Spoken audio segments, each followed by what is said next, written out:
when I took my children to Eretz Yisrael for the first time, and we had a schedule. Someone had invited us for dinner, so we went to the Kaisel, and I told my children, okay, we're going to be here for X amount of time. So when the time was up, I went over to this 15-year-old child, and I said to him, okay, it's time to go. And I had been in Eretz Yisrael many times. I learned in Eretz Yisrael. And my son turns to me with tears in his eyes, and he says, Tati, it's my first time. I can't leave. So we stayed. I learned a lot from my teenage son, and that feeling should never get stale. We have to find a way to make sure to renew that freshness. It's so important.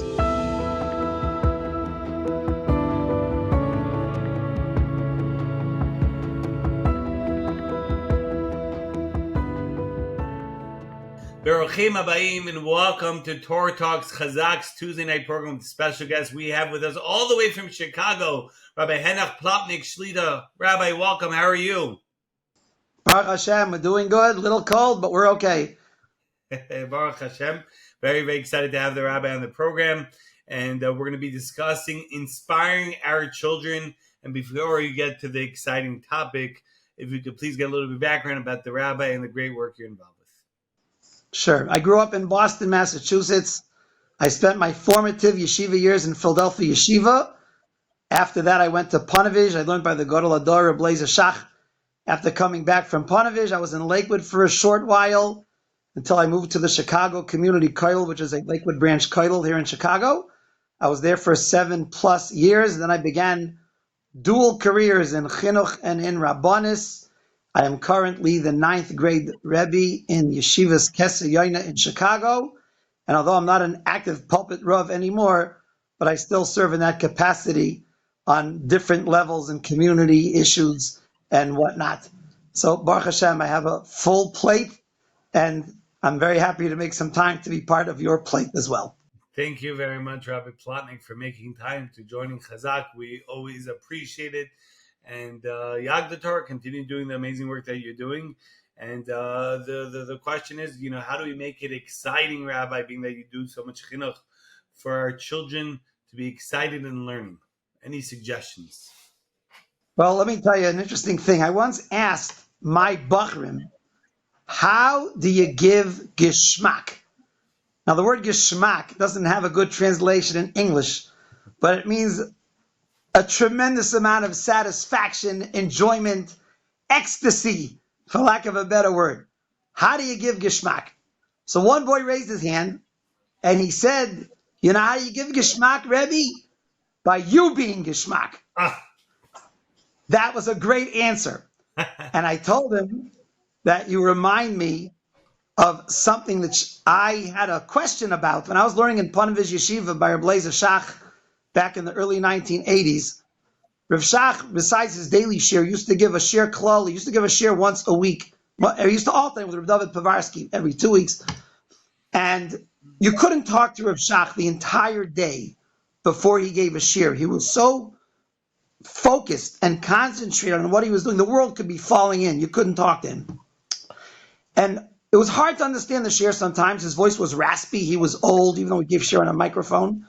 And very often after the shir was over, I would look in his very sefer, Avi Ezri, and I would find the exact same shir already printed inside the sefer. So it always bothered me. Why is he so uptight? The day he gives the shir, I could look up the shir in the Avi Ezri, and so could he, and he'll certainly understand it better than I will. Why is he so nervous and uptight the day he gives a shir? But I didn't have the gall to ask him this question.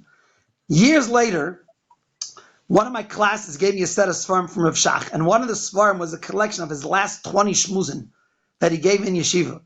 And in that sefer, it said that there was a younger man in the kollel who I happen to know who asked this question to Rav Shach.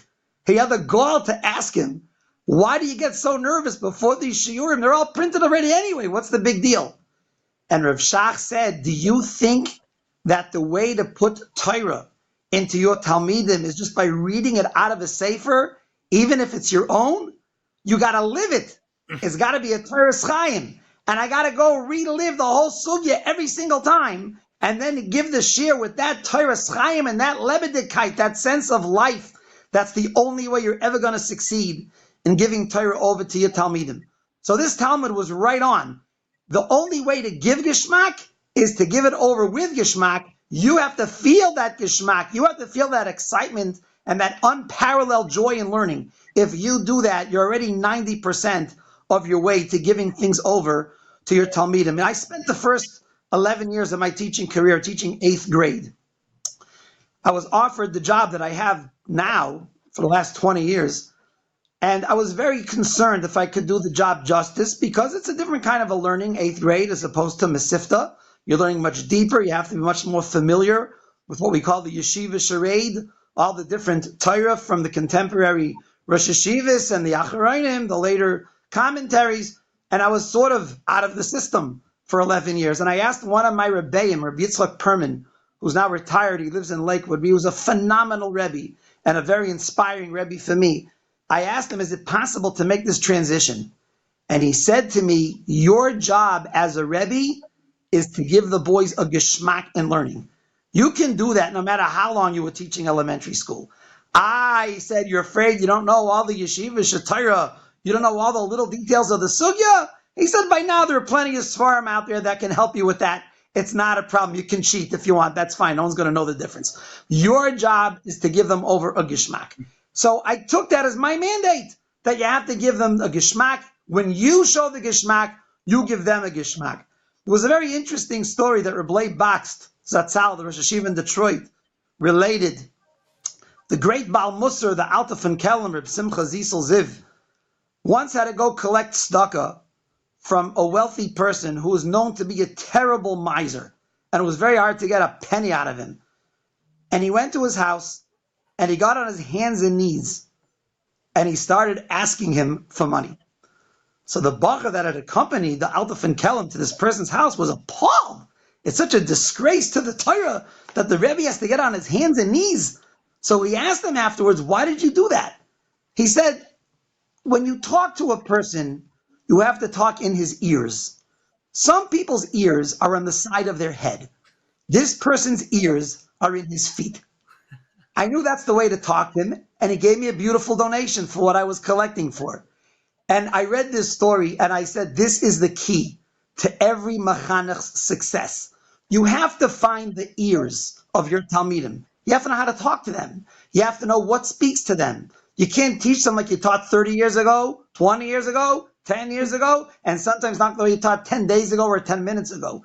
You have to know who you're teaching, how to talk to them, how to excite them, and most importantly, how to engage them. If you want to make your Torah Levitic, again, my best example was Rav Shach's Shir. It was nothing short of a war zone.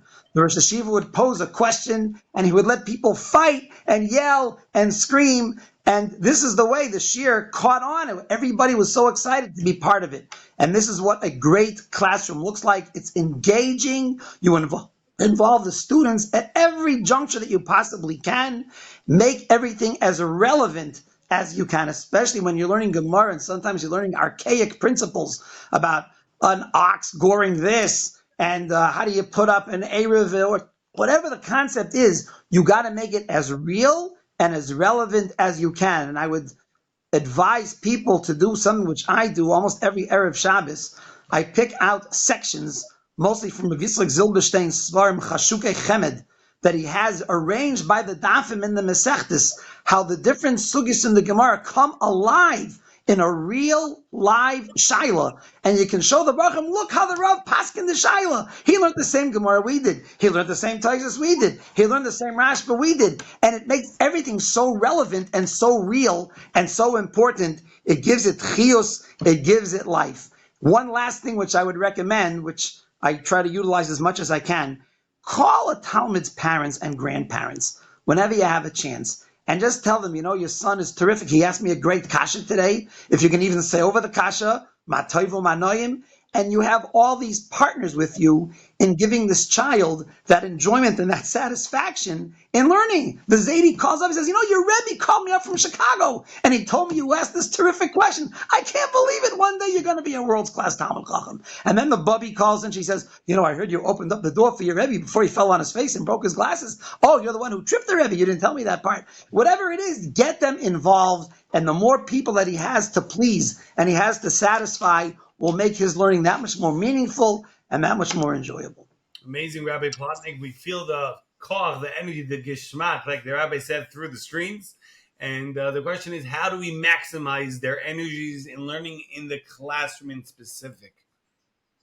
Okay, so that's a great question. The truth is that even secular educators deal with this a lot, about how to keep children awake, how to keep them alert. And this is Nageya. This pertains to children all the way down from elementary school all the way through college. Everybody struggles with the same thing. Now, the truth is, we're not the first ones that had to deal with this. The Medrash tells us that Rabbi Akiva was giving shir, and he saw that his children were his talmidim were misnamdim him. They were falling asleep. The great Rabbi Akiva. And Rabbi Akiva wanted to wake them up. So he told them a vort, a cryptic vort. He said, why was Esther Zeiche to be the queen over 127 provinces? Because since Esther was a descendant from Sarah Imenu, who lived 127 years, so it's fitting that Esther should be a malka over 127 provinces. And the obvious question is, what does one thing have to do with the other? And why did this vort wake them up? So there's a beautiful vort from the Chedushi Arim, the Ger Rebbe. The Chedush Arim says that it's pretty clear from this Maimer Chazal that Sarah, the big tzaddikus, every year that she put into her quality life enabled Esther to become Malka over one more province, which was very significant to Esther to be in that position. That means that she maximized her efforts in this world, and it paid off down the road. And the way he put it was, 1 year of Sarah Imenu's great Avodas Hashem created one country for Esther. So can you imagine? 127 years of that concentrated Avodah created 127 provinces for Esther. So the Chedush Arim said, okay, every year is one province. Every month is a city. Every week is a neighborhood. Every day is a block.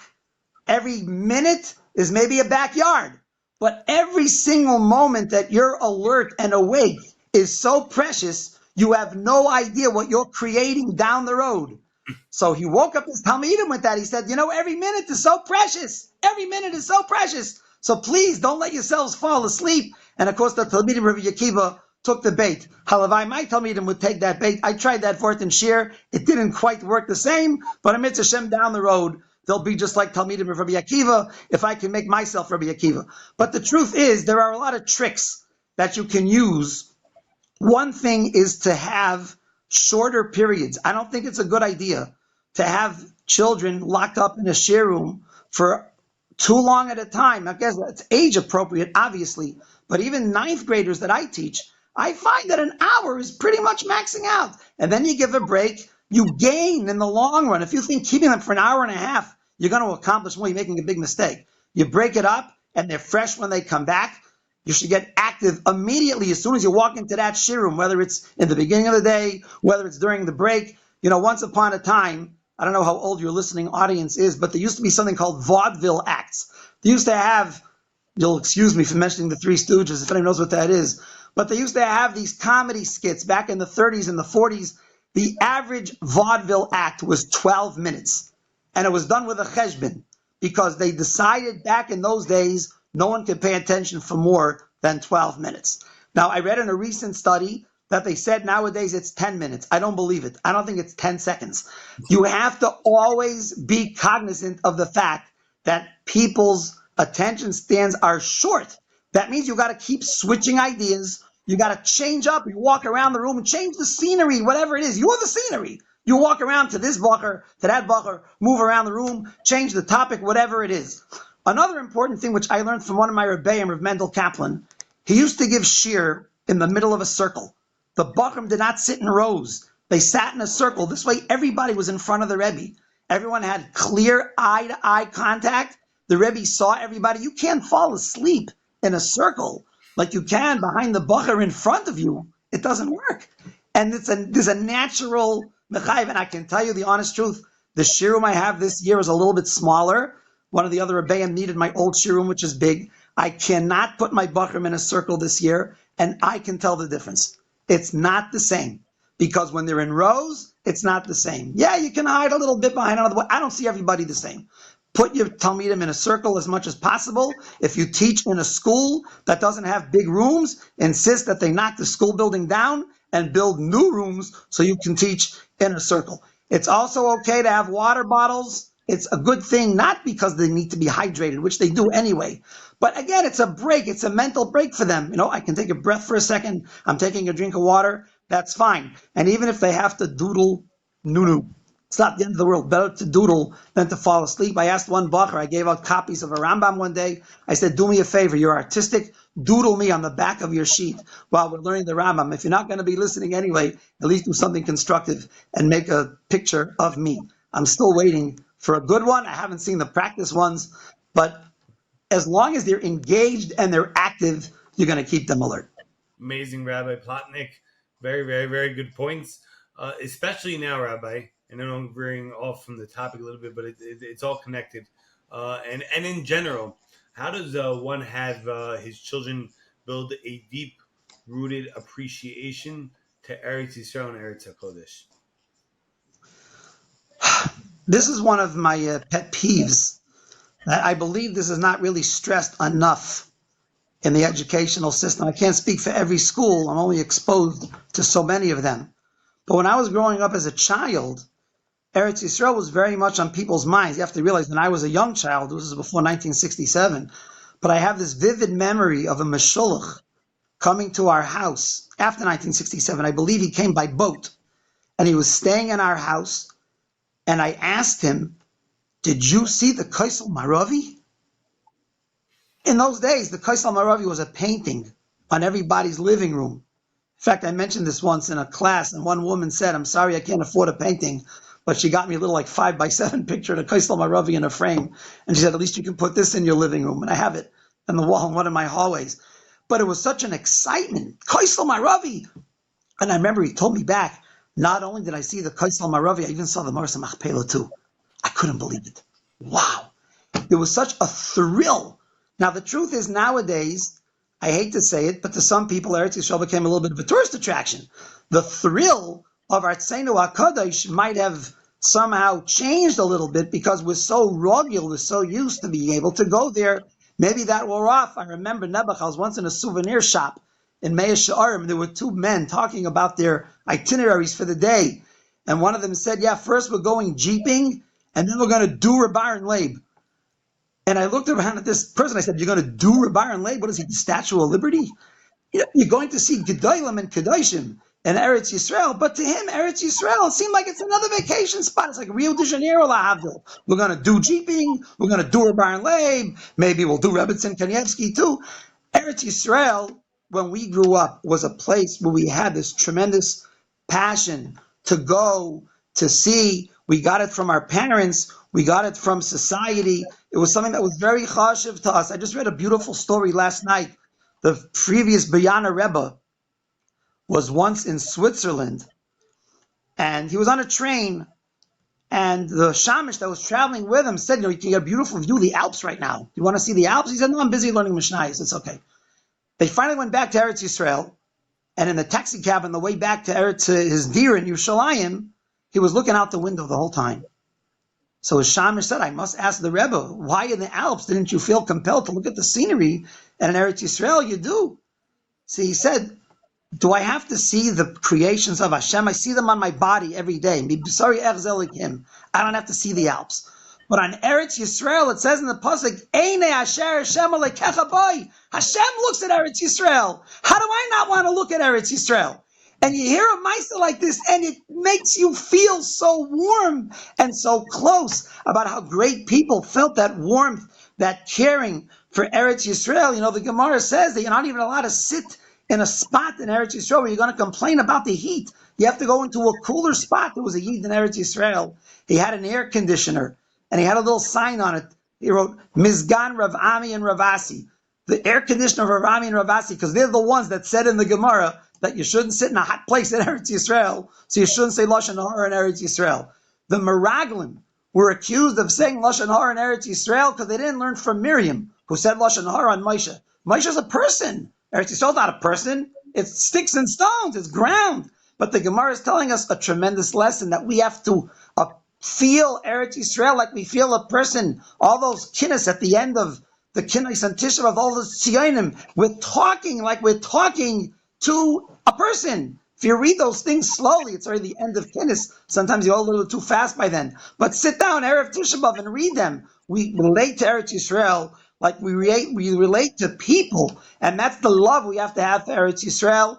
And children especially shouldn't be confused when we tell them about all the wonderful, great milos of Eretz Yisrael. They have to realize about Eretz Yisrael, that's Kadosh, the Eretz Yisrael that we daven for, and the Eretz Yisrael that we speak about in Birchas Hamazon. They shouldn't confuse the political reality of today's Medinas Yisrael. When we're talking about Kedushas Haaretz, they're two separate things. They happen to be in the same place, of course, and in Mitzvah Hashem one day, we're going to have a Memshala, we're going to have a government that's run al pi Torah.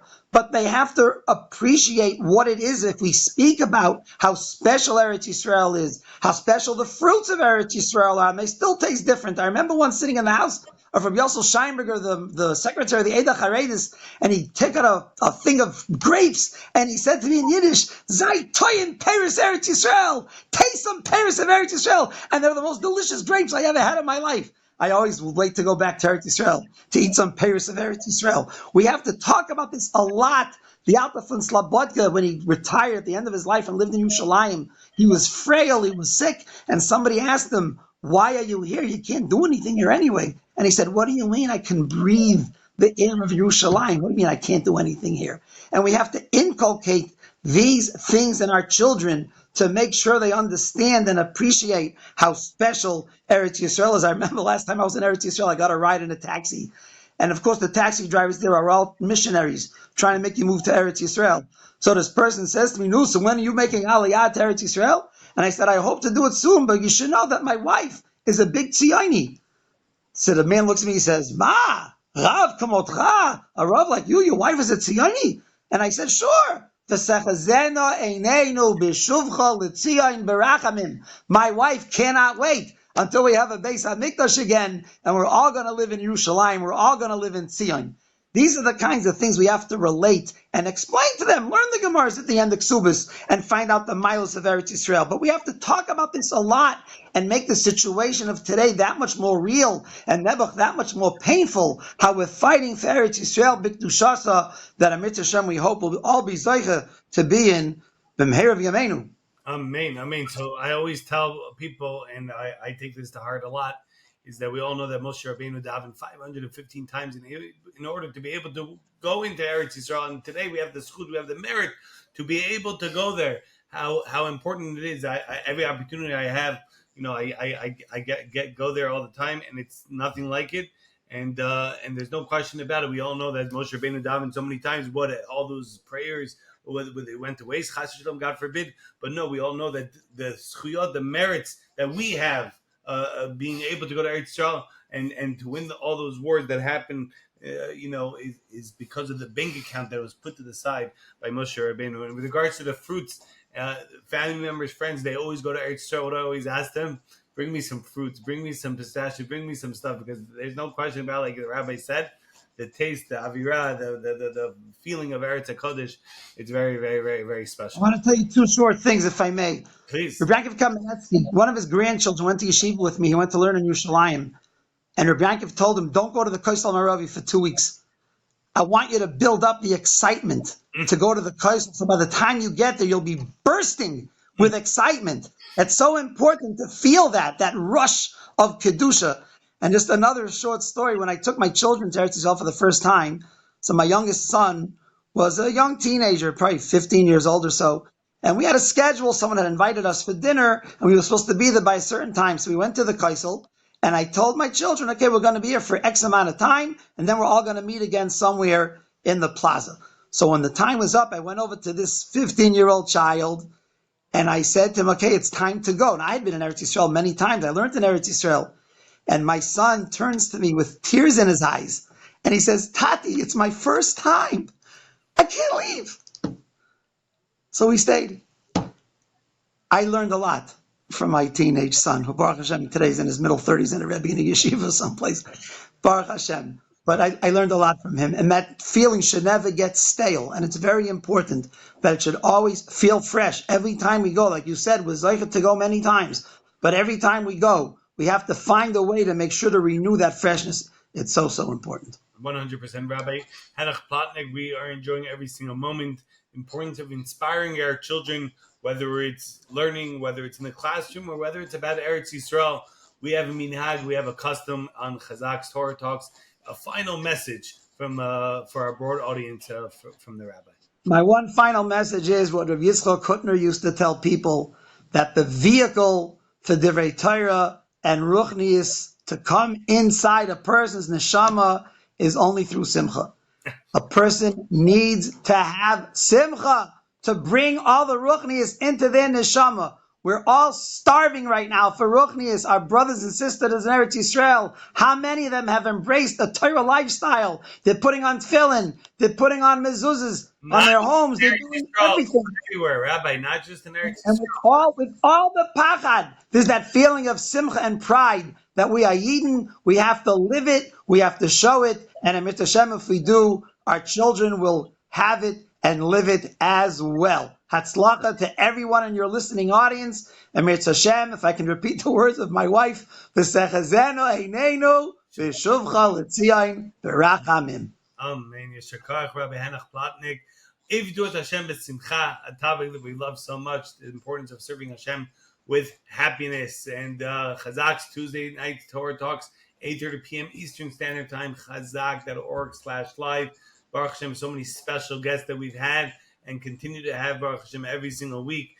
Suggestions for future guests are always welcome. info@chazaq.org. Special thank you to our friends at Torah Anytime for hosting this podcast, along with all the other podcast players, so many of them, Baruch Hashem, that it's all over the place. Please continue to share and to forward and to encourage family, friends, neighbors to log in and to be inspired by these amazing talks by all these amazing Rabbanim and rabbis. Reminder about Chazaq's holy mission of no child left behind. Every single Jewish child deserves Jewish education. Baruch Hashem, over 1,500 kids have already been transferred from public schools to yeshiva the last few years alone. Baruch Hashem, thousands of more kids have been coming to after-school programs, Sunday school programs, teen programs. Our new youth center has been booming. Baruch Hashem, amazing happening over there. It's a game changer, a life changer for these youth. Baruch Hashem, Chazi Hashem. Be involved with the Chazaq Revolution, chazaq.org.